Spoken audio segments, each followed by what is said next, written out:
Hello students, in this video we're going to be talking about your conclusions, which is something that many of you probably struggle with. It tends to be the last thing that people do, so it's sort of like sometimes it's the weakest area of a paper. You get to the end of your paper and you're kind of like, I'm beat, I'm tired. I don't But know the what to, everyone's like, I conclusion don't know what to is say. really important. So we're going to show you how you can connect evidence back to your main idea in this video.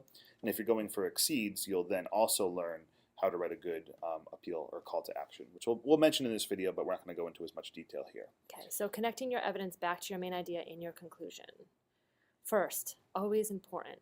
One of the first things the reader remembers after having read a piece of writing is the last words the author uses. So your conclusion, even though you're tired at the end of a paper, is the most important part to your paper. It's the only thing, it might be the only thing that people remember from what you've written. A couple weeks later, they think about the article, they might only remember those last few words. So there's 3 steps. Step 1, recap your main idea, restate your thesis in a fresh way. Don't just repeat the same sentence you put in your introduction. Restate it in a fresh way. Summarize your subpoints of your essay. Step 2, leave a memorable impression. End with a quote, an image, a call to action, an appeal to emotion. And then step 3, keep your conclusion short. Does not need to be a long, drawn-out paragraph. It's literally just recap your main idea, do something to leave that impression, call to action, quote, something like that. Done. Okay. It can be, what, 3-4 sentences long is probably perfect.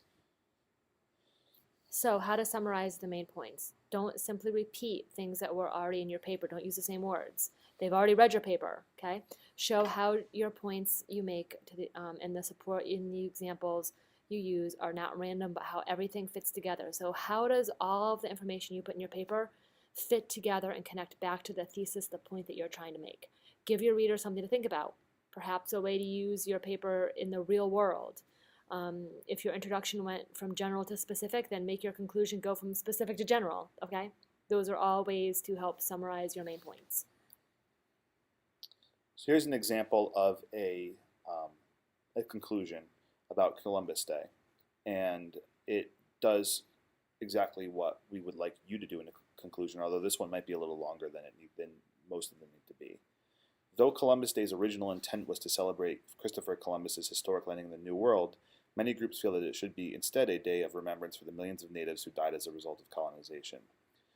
This is kind of like recapping what the paper was about. So this section here was like the paper was about these issues. And then here is where the author sort of transitions and starts to talk about that like call to action of the lasting impression.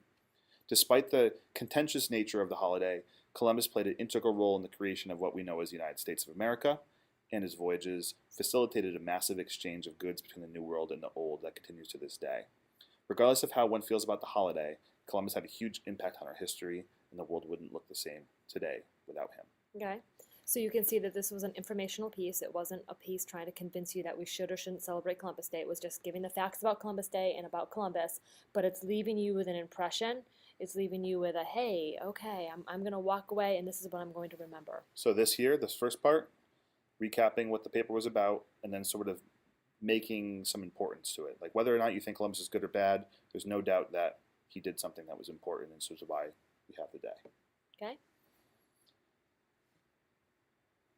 Conclusion. Topic sentence, fresh rephrasing that thesis statement, support your evidence, summarize, recap, main ideas, quick, short, go back and look at that Columbus essay conclusion if you need to, and then your closing sentence, your final words, connecting back to the introduction, provide a sense of closure, bring it back to that thesis, make the reader walk away going, aha, I got it.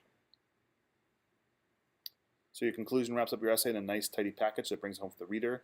Your topic sentence summarizes what you've already said in your thesis statement, but doesn't just copy and paste it. It rewords it some way so that it's a little bit different, a little bit fresh. You don't want to use the same type of words that would be redundant.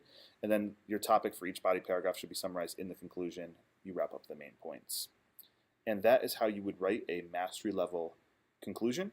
Good luck to you in that. Conclusions are tricky, but if you follow this simple strategy of restate the thesis, call to action, kind of summarize your main points, you'll be in good shape. You'll be in good shape. Good.